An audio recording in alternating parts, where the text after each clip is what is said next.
আপনি শুরু থেকেই সিলেটি ভাষা নিয়ে কাজ করছেন, তো আপনার কাজের ক্ষেত্রটা কেন সিলেটি ভাষাতেই হলো? এটা কেন আপনি সিলেক্ট করলেন সিলেটি ভাষাকে?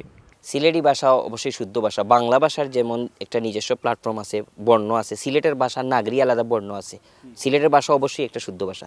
২ নম্বর হচ্ছে কাজের কাজ যদি আপনি করেন, পৃথিবীর যে কোনো প্রান্তে আপনাকে এই আপনার কাজ যে আপনাকে নিয়ে আলোচনা হবে, আপনাকে নিয়ে চিন্তা করবে, আপনাকে নিয়ে তারা গবেষণা করবে। যেমন আপনি পৃথিবীর যত বড় বড় স্কলার, তাদের বই পড়ি আমরা, তাদের ভাষায় না আমাদের ভাষায়?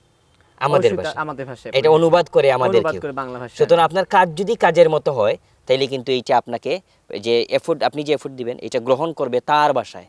আমার ভাষায় আমি সিলেটি নাটক, সিলেটি ভাষায় আমার কাজগুলা দেখাই, এটা মানুষ বুঝে তার ভাষায়। আমরা তামিল সিনেমা দেখি না, কোনো প্রশ্ন করছি যে আমরা কেন শাহরুখ খানের ভাষায়, হিন্দি ভাষায় করি না? তামিল সিনেমা তাদের ভাষায় করে, ওদের প্রয়োজনে ভাষা ডাবিং হয়ে অন্য কিছু আসে। আমি বিশ্বাস করি যে আমার সিলেটের ভাষা আমি কাজ করে যাব, আমার এই ভাষার আমার বাবার নাটকের প্রয়োজনটা মানুষের জন্য এমন হবে যে আমার ভাষাটারে যাতে মানুষ অনুবাদ করে বুঝে।